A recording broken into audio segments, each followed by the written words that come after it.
आदाब, इस्तकबाल है। मैं हूं आपके साथ अबू हुरैरा। अमेरिका में नए दौर का आगाज होने वाला है। जी हां, ट्रंप का दौर खत्म हो रहा है और अब जो बाइडेन की सरकार इख्तिदार में आने वाली है। नताइज बहुत पहले आ गए थे, लेकिन आज जो बाइडेन ओहदे और राजदारी का हलफ लेंगे। जी हां, अमेरिका में नए दौर का आगाज होगा। इसका हिंदुस्तान पर क्या कुछ असर पड़ेगा, इसके अलावा मुस्लिम ममालिक पर क्या कुछ इसके असरात होंगे, क्योंकि ट्रंप का इख्तिदार खत्म हो गया है और अब जो बाइडेन सरकार का दौर शुरू हो रहा है। जो बाइडेन ओहदे और राजदारी का हलफ लेंगे अब से कुछ देर बाद। इसके साथ ही अमेरिका में नई सरकार का बाकायदा आगाज हो जाएगा।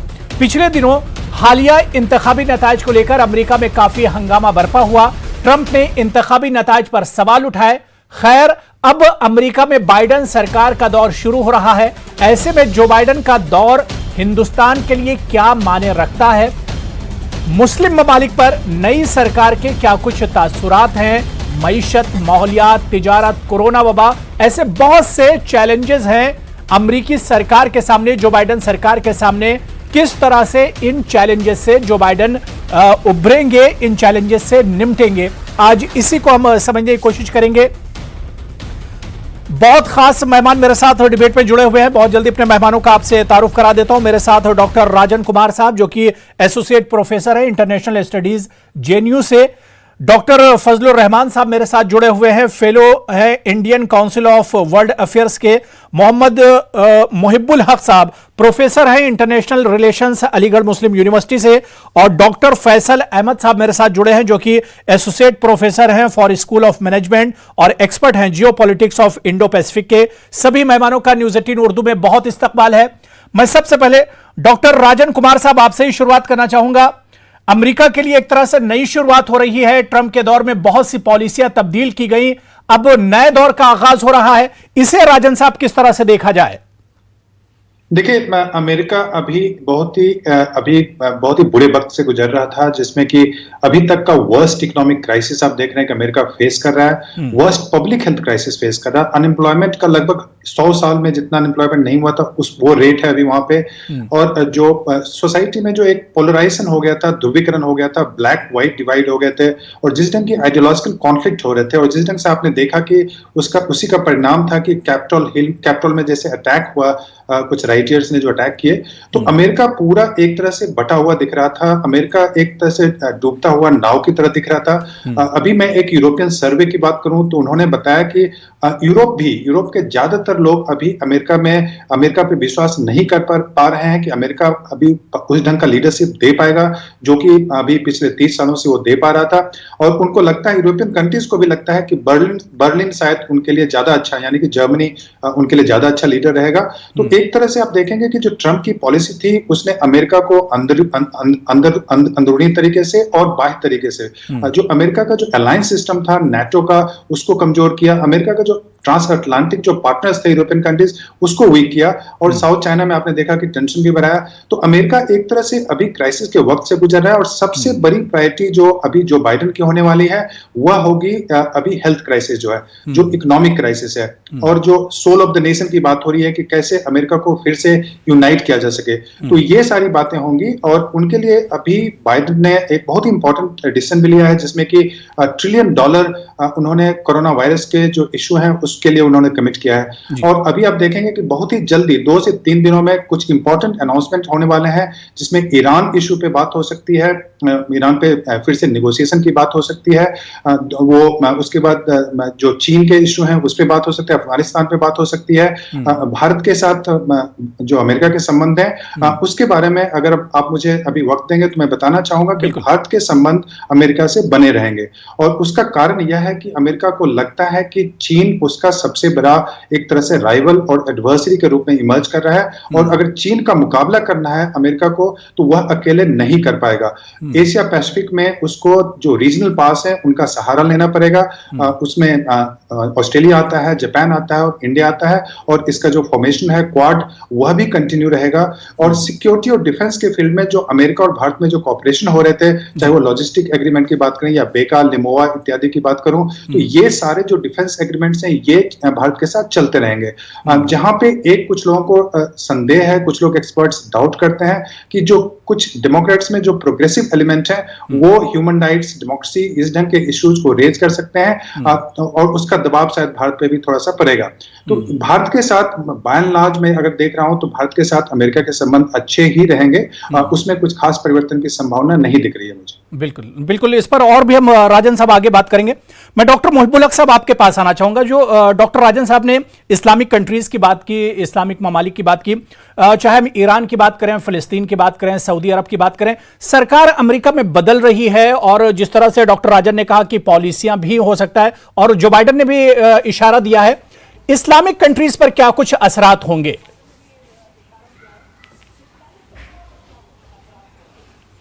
अबू हुरैरा साहब, देखिए मैं सबसे पहले आपको ये बताना चाहूँगा कि अमेरिका तो खैर दुनिया में सुपर पावर की हैसियत रखता है।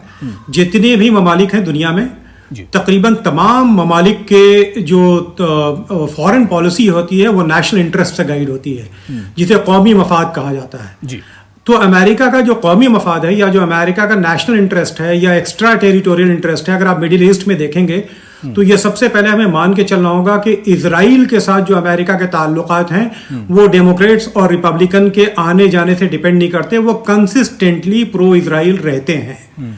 तो वो इजराइल के साथ उनके जो ताल्लुकात हैं वो उसी तरह से बने रहेंगे। इजराइल उनके लिए सबसे इंपॉर्टेंट कंट्री उस रीजन में होगा। दूसरी जो अहम बात होगी मुस्लिम ममालिक में, अगर आप कहेंगे फलस्तीन के कॉज पे ये एक्सपेक्ट किया जाता है, थोड़ी बहुत किसी कॉर्नर से ये बात आती है कि शायद जो 2 स्टेट सॉल्यूशन है यानी सॉवरेनिटी पैलेस्टाइन को मिलनी चाहिए और पैलेस्टाइन को एक सॉवरेन स्टेट की हैसियत से रिकॉग्नाइज किया जाना चाहिए। ये पॉलिसी शायद कम अज कम रेटरिक के लेवल पे उनकी तरफ से आए। जो तीसरी अहम बात सबसे जो इस सिलसिले में है वो है बाइडेन से ये उम्मीद की जाती है कि ईरान को फिर से नेगोशिएटिंग टेबल पे लेके आएंगे और ये जो न्यूक्लियर डील जिससे ट्रंप की जो पॉलिसी थी जिसकी वजह से ईरान बाहर हुआ और फिर जो मिडिल ईस्ट में जो अमेरिका की पॉलिसी खास करके रही सैंक्शन की, इकोनॉमिक सैंक्शन की, जिसे बहुत सारे कंट्रीज माशी दहशतगर्दी या इक़्तिसादी दहशतगर्दी भी कहते हैं, इकोनॉमिक टेररिज्म भी कहते हैं, उसमें शायद थोड़ी सी तब्दीली आएगी और ईरान के साथ उस तरह का एटीट्यूड नहीं होगा बाइडेन का जो खास करके ट्रंप का रहा है। बिल्कुल। डॉक्टर फजलुर रहमान साहब, यही सवाल आपसे भी मेरा है कि क्या जो सरकार बदल रही है क्या वाकई में राहत भरी होगी ईरान के लिए? और जो बात यहां पर डॉक्टर मुहिबुल हक साहब बता रहे थे, खासतौर से फिलिस्तीन की अगर हम बात करें, क्या उनके हक में होगी ये सरकार?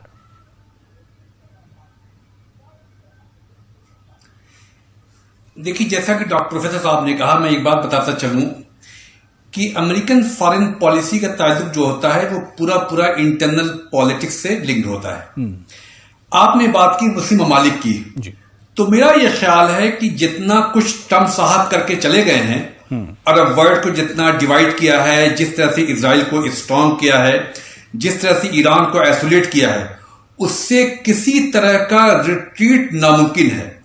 बाइडेन साहब उसको किसी भी तरह से अंडू नहीं कर सकते।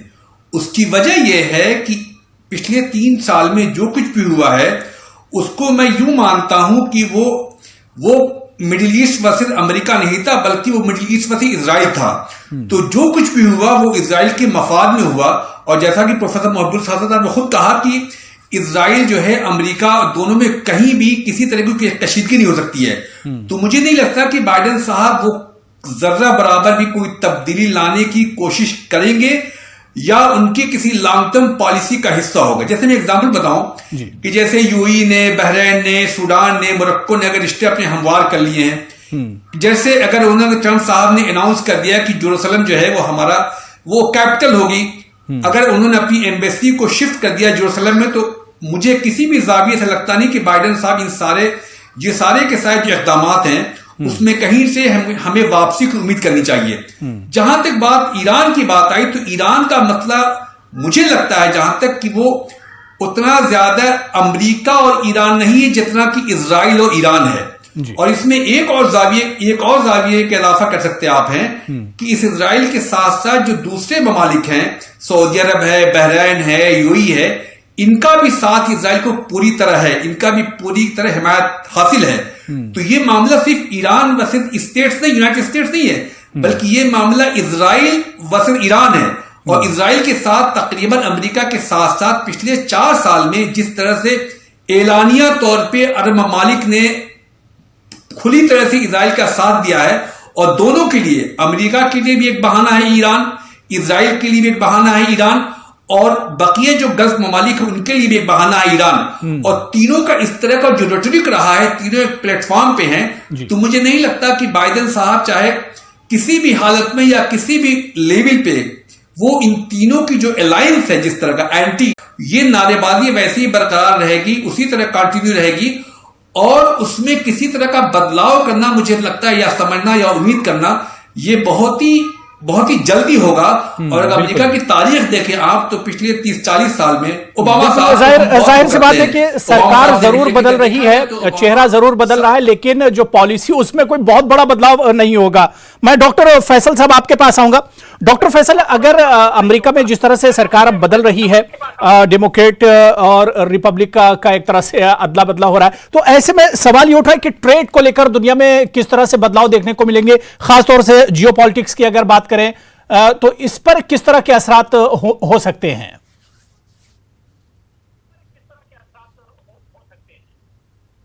देखिए, बाइडेन एडमिनिस्ट्रेशन के साथ जो एक सबसे बड़ी चीज होगी वो ट्रेड में ही होगा। इस सिक्योरिटी और स्ट्रेटेजिक एस्पेक्ट पे जैसे अभी हमने सुना भी, जो एक्सपर्ट जो बता रहे हैं, लेकिन मैं जो स्पेसिफिकली ट्रेड के बारे में बताना चाहता हूं कि ट्रेड पे इसका काफी इम्पैक्ट होने जा रहा है।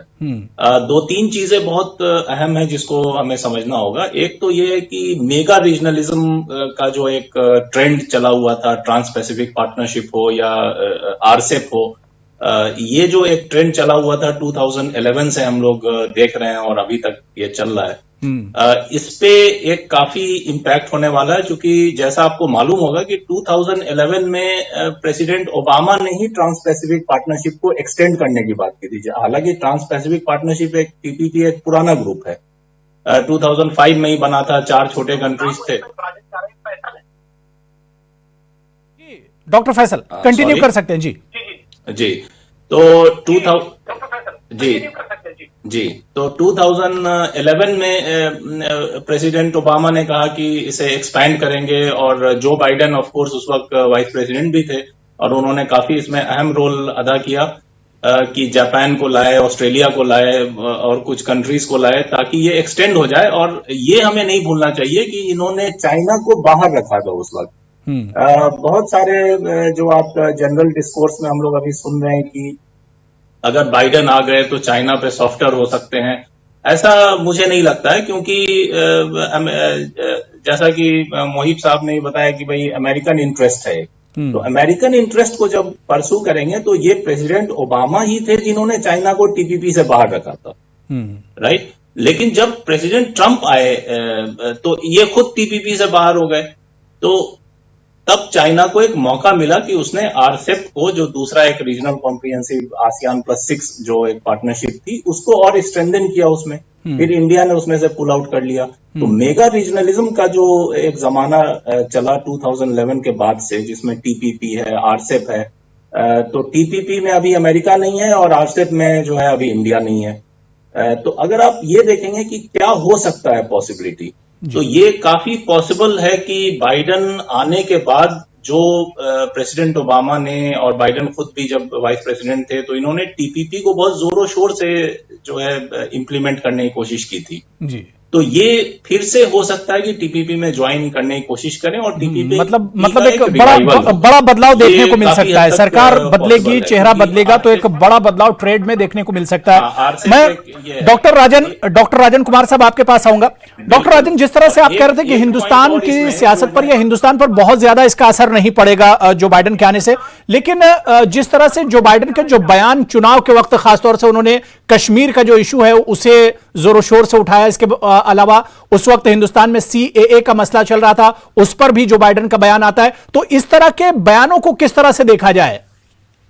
देखिए, जो अभी जो डेमोक्रेटिक पार्टी है उसमें कई तरह के एलिमेंट्स हैं। कुछ मेंबर ऐसे हैं जो कि रिपब्लिकन के काफी करीब हैं, कुछ मेंबर्स हैं जो कि सेंट्रिस्ट हैं, और कुछ मेंबर हैं जिसको कि प्रोग्रेसिव्स बोला जाता है। वहां पे उनका जो इंटरनल पॉलिटिकल डायनेमिक्स अगर देखेंगे तो जो प्रोग्रेसिव एलिमेंट है वो भी काफी वोकल है। और उन्होंने उनके अगर मैनिफेस्टो को देखेंगे, डेमोक्रेटिक पार्टी के अगर वेबसाइट पे जाकर उनके मैनिफेस्टो को देखेंगे तो उसमें कई प्रोग्रेसिव ने इस इशू को रेज किया था। आर्टिकल 370 का जो एब्रोगेशन हुआ था उसको, और कश्मीर के इशू को भी उन्होंने रेज किया था कि वहां पे 370 फिर से बहाल होना चाहिए, ऑटोनॉमी उसके।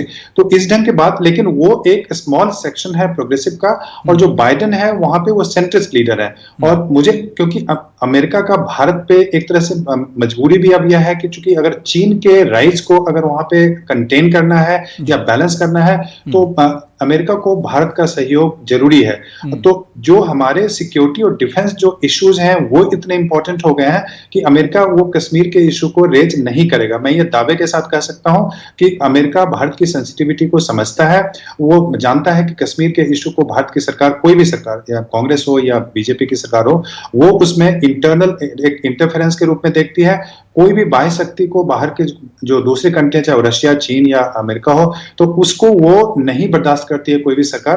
तो इसमें मुझे लगता है कि अमेरिका ऑफिशियल तरीके से कभी इंटरफेयर नहीं करेगा। ये जरूर है कि वहां के जो कुछ डेमोक्रेटिक पार्टी के एलिमेंट्स हैं वो इसको रेज कर सकते हैं। जो दूसरा जो ह्यूमन राइट्स का इशू आता है, चूंकि कुछ वो जो प्रोग्रेसिव हैं वो ज्यादातर ह्यूमन राइट्स के इशू को रेज करते हैं। जो बाकी वहां के जो मेंबर्स हैं या जो ऑफिशियल पॉलिसी होगी उसमें आप देखेंगे कि फोकस उनका 2-3 चीजों पे होगा इंडिया के साथ। एक तो क्वाड चलता रहेगा, क्वाड जो कि क्वाड्रिलेटरल अलायंस जिसकी मैं बात कर रहा था, ऑस्ट्रेलिया, जापान, भारत और अमेरिका का, तो ये चलता रहेगा क्योंकि साउथ चाइना सी में उनको इन कंट्रीज का सहयोग चाहिए और इनके बिना वो वहां पे काम नहीं कर सकते, फ्री नेविगेशन की बात नहीं कर सकते और चाइना पे दबाव भी नहीं बना सकते। तो उसमें वो चलता रहेगा। दूसरा जो सबसे इंपॉर्टेंट उनके जो अमेरिका दबाव बनाएगा भारत पे वो है डिफेंस एग्रीमेंट को लेके। आपने देखा कि लिमोवा जो और दूसरे जो लॉजिस्टिक, बेका इत्यादि जो एग्रीमेंट्स हुए थे अमेरिका के साथ, तो वो चलता रहेगा। वहां पे एक दिक्कत यह आती है कि भारत के संबंध रशिया से भी अच्छे हैं, क्योंकि जियोपॉलिटिकली देखेंगे बाइडेन एडमिनिस्ट्रेशन का रशिया के साथ अच्छे संबंध होने की संभावना नहीं है, क्योंकि भारत रशिया से इंपोर्ट करता है आर्म्स एंड वेपन। S-400 कुछ दिन पहले भी उसने अभी डील साइन किया था, उसको आना है अभी भारत में। तो उस पे अमेरिका भारत पे दबाव बनाएगा कि वो वहां पे इंपोर्ट नहीं करे, नहीं तो भारत के साथ उसके जो लॉजिस्टिक एग्रीमेंट और इंफॉर्मेशन एक्सचेंज के एग्रीमेंट्स हैं वो उससे प्रभावित हो सकते हैं। तो वहां पे वो दबाव बनाएगा। लेकिन एक और पॉजिटिव डेवलपमेंट यह होगा भारत के लिए कि ईरान का इशू है, अगर ईरान के साथ जो डील होगा, और इसकी संभावना पूरी है कि ईरान के साथ डील होगा, तो ईरान के साथ जो डील होगा तो हमारा, चूंकि ईरान से जो ऑयल का इंपोर्ट होता था वो बिल्कुल बंद हो गया था, और जो हमारा चाबहार का प्रोजेक्ट, जो रेल के प्रोजेक्ट थे, रोड के प्रोजेक्ट थे, जो कनेक्टिविटी अफगानिस्तान कनेक्ट जो चाबहार के रास्ते से जाना था वो सारा बंद हो गया था। नॉर्थ साउथ ट्रांसपोर्ट कॉरिडोर का जो भारत का प्रोजेक्ट है वो रशिया से कनेक्ट करने का या सेंट्रल एशिया दूसरे जगहों से कनेक्ट करने का, वो काफी कमजोर पड़ गया था। तो ईरान के साथ जो एग्रीमेंट होगा उससे भारत को सीधा फायदा मिलेगा। तो एक तरह से मुझे लगता है कि कुछ एडवांटेजेस हैं, कुछ फायदे हैं और कुछ इश्यूज पे जाहिर सी बात है कि तस्वीर बहुत ज्यादा एक तरह से अभी साफ नजर नहीं आ रही, लेकिन क्या कुछ आगे होगा ये देखना बहुत अहम होगा। डॉक्टर मुहिबुल हक साहब, जिस वक्त चुनाव अमेरिका में चल रहे थे उस वक्त कहा जा रहा था कि ट्रंप तो हिंदुस्तान के बहुत करीब रहे, वजीर आजम मोदी से बड़े अच्छे ताल्लुकात थे, और यह माना जा रहा था कि जो बाइडेन अगर जीत कर आते हैं और उनकी सरकार अगर आती तो हिंदुस्तान के लिए कुछ मुश्किल हो सकती है, जिस तरह के उनके बयानात आए थे।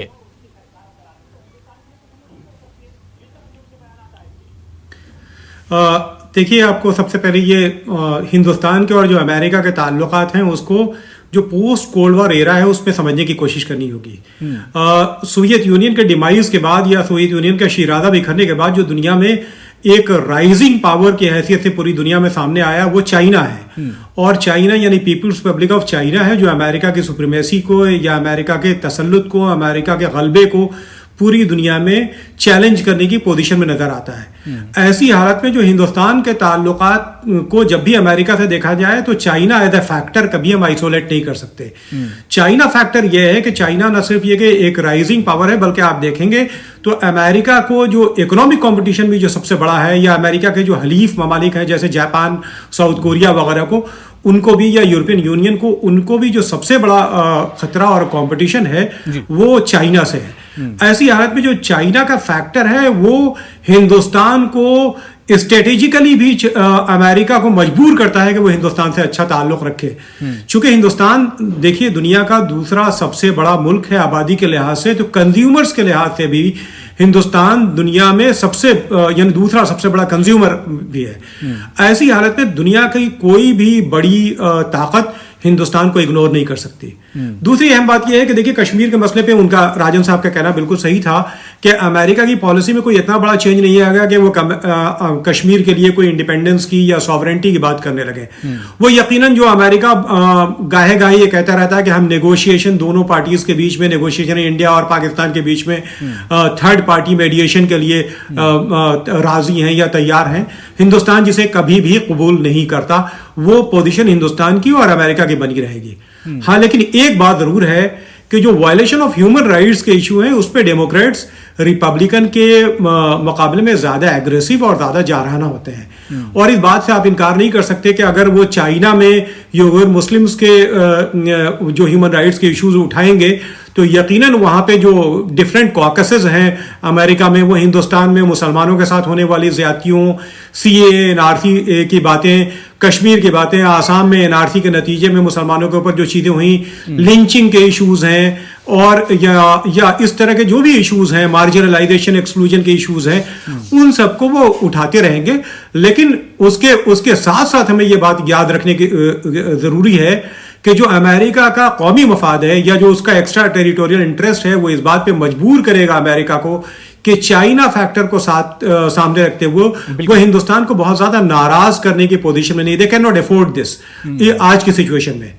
तो मैं ये समझता हूं कि बाइडेन हो या ट्रंप हो, ट्रंप की दोस्ती जिस तरह की बात की जाती थी, देखिए इस तरह की दोस्ती जो मीडिया में दिखाई जाती है कि ट्रंप और मोदी साहब गले मिल रहे हैं, वो एक अलग चीज होती है। लेकिन फॉरेन पॉलिसी एक बहुत ही सीरियस इशू होता है और एक पूरा थिंक टैंक काम कर रहा होता है। अमेरिकन थिंक टैंक भी ये जानता है और इंडियन थिंक टैंक भी ये जानता है कि दोनों कंट्रीज का एक साथ आगे बढ़ना उन दोनों कंट्रीज के मफाद में है और यकीनन वो इस पे कायम रहेंगे। बिल्कुल। डॉक्टर फजलुर रहमान साहब, अगर पाकिस्तान फैक्टर की हम बात करें और हिंदुस्तान पाकिस्तान रिलेशन की बात करें, अमेरिका हमेशा बहुत अहम किरदार अदा करता है। क्या आपको लगता है कि अब जो बाइडेन के आने के बाद क्या हिंदुस्तान और पाकिस्तान के जो रिश्ते हैं, क्या इसमें कोई अहम रोल अमेरिका अदा कर सकता है?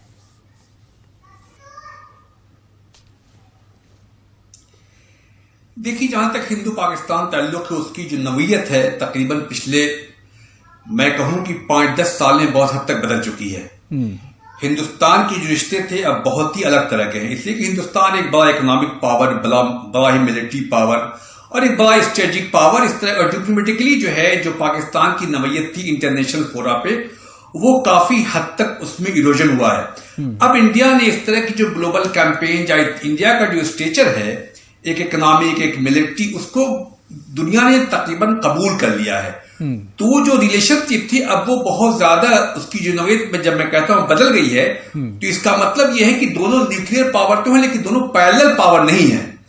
और अमेरिका को बखूबी वाकई में, जैसा कि प्रोफेसर महबूब साहब कह रहे थे कि इंडिया एक बहुत ही बड़ी कंज्यूमर मार्केट है, इंडिया को इतना आसान नहीं होगा कि अमेरिका जो इस तरह से किसी तरह का प्रेशर लाए या उसको मजबूर करे कि आप इस पाकिस्तान के टर्म पे निगोशिएट कीजिए, या जो कश्मीर पे पाकिस्तान को लेकर जो डिमांड है उस पे इंडिया किसी तरह की कोई मुसालिहत या कोई बहुत बड़ी उनकी मांग को पूरा कर ले। दूसरी बात ये बताता चलूं मैं कि पाकिस्तान की भी जो इंटरनेशनल स्टैंडिंग, इंटरनेशनल जो पॉलिटिक्स है, जो ग्लोबल जो एक तरह का जो नया ऑर्डर है, उसमें पाकिस्तान की पोजीशन काफी हद तक खराब हुई है। उसकी वजह यह है कि जो पूरा का पूरा उनका मामला है वो टेररिज्म का, उनकी जो नॉन सीरियसनेस है जो देखी गई दुनिया में, तकरीबन हमने कबूल किया कि वो टेररिज्म को लेकर बहुत ज्यादा सीरियस नहीं है। और उससे बड़ी बात यह है कि पाकिस्तान की जो इंटरनल सिचुएशन है, काफी उनकी इकोनॉमिक का हालत देखिए आप, उनकी इंटरनल जो पॉलिटिकल इंस्टेबिलिटी है, जो इंटरनल डिफरेंसेस हैं, जो वहां पे रेडिकलाइजेशन जो हो रहा है, जो उनका इंट्रेंचमेंट है, तो दोनों का एक तरह का जो दोनों की स्टैंडिंग है इंटरनेशनल, जो दोनों का स्टेचर है, उसमें बहुत ज्यादा फर्क है और अमेरिका को बखूबी वाकिफ है। तो अमेरिका किसी तरह की मुदाखलत या किसी तरह का प्रेशर या किसी तरह की मुसालिहत के पहले वो दोनों के अंदर जो गैप है, जो बहुत बड़ा गैप होता जा रहा है, वो अमेरिका बखूबी वाकिफ है। तो मुझे लगता नहीं है कि किसी तरह का न्यू एडमिनिस्ट्रेशन के तहत कोई हिंदुस्तान किसी तरह के उनके प्रेशर में आने जा रहा है, या हम कोई नई इनिंग की उम्मीद कर सकते हैं कि हिंदुस्तान पाकिस्तान के जो ताल्लुकात हैं, जो सफाती ताल्लुकात हैं, जो उनके जो रिलेशन हैं, जो उसमें जो कवाहट है जो पिछले तकरीबन 10 साल से और ज्यादा बढ़ गई है, उसमें मुझे लगता नहीं कोई खास तब्दीली आएगी जब तक ये दोनों। मैं डॉक्टर फैसल बहुत मुख्तसर में हिंदुस्तानी ट्रेड पर क्या इसका कुछ असर पड़ेगा? सरकार जिस तरह बदली है, जो बाइडन आ रहे हैं, क्या इसका हिंदुस्तान के ट्रेड पर और कारोबार पर भी असर पड़ेगा?